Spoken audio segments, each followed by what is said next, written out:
एक बार की बात है, अकबर के दरबार में एक मशहूर ज्योतिषी पधारे। बादशाह ने उनके बारे में बहुत कुछ सुन रखा था। उन्होंने उन्हें अपने महल में आने का निमंत्रण दिया। ज्योतिषी को बादशाह का निमंत्रण पाकर बहुत प्रसन्नता हुई। अकबर ज्योतिषी से बोले, मैं ये जानना चाहता हूँ कि आपकी मृत्यु किस दिन होगी, आप अनुमान लगाकर बताएं। ज्योतिषी ने कहा, जहांपना, मुझे गणना करने के लिए थोड़ा समय चाहिए। अकबर ने उसे 1 घंटे का समय दे दिया। ज्योतिषी मौका पाते ही बीरबल के पास गए। उन्होंने सुन रखा था कि बादशाह के प्रिय मंत्री बीरबल के पास हर उलझन का हल होता है। उन्होंने जाकर कहा, बीरबल राजा, मेरी मदद करो। बादशाह ने मुझसे सवाल पूछा है कि मेरी मृत्यु कब होगी। ईमानदारी से कहूं तो इसका जवाब तो मुझे भी नहीं पता। मुझे इस संकट से बाहर निकालिए। मुझे उन्हें उनके प्रश्न का कोई ना कोई उत्तर तो देना ही होगा। बीरबल ने उन्हें उनकी समस्या का हल बता दिया और बादशाह के सामने बड़े ही आत्मविश्वास से जाने को कहा।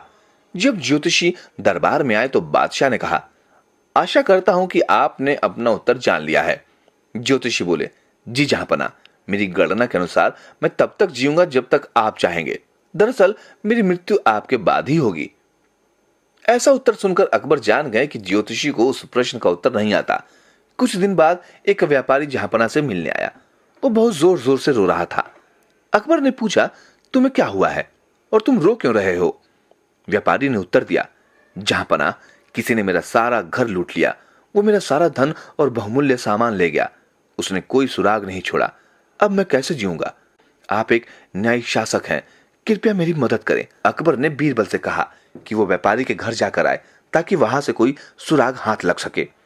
बीरबल को व्यापारी के घर 3 नौकर मिले और उन 3 लोगों ने साफ मना कर दिया कि चोरी उन्होंने नहीं की है।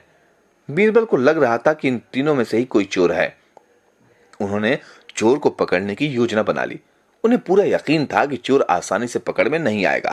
उन्होंने तीनों नौकरों को एक समान आकार की 3 छड़ियां देकर कहा, तुम में से कोई भी आगे आकर अपना गुनाह कबूल नहीं कर रहा, इसलिए मैं तुम तीनों को जादुई छड़ी दे रहा हूं।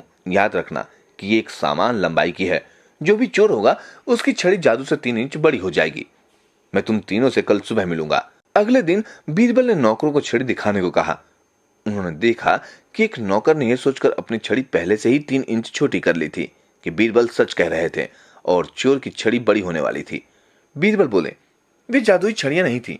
मैं तो केवल असली चोर का पता लगाना चाहता था और चोर खुद ही सामने आ गया। इस तरह एक ही पल में बीरबल ने चोर को पकड़ लिया।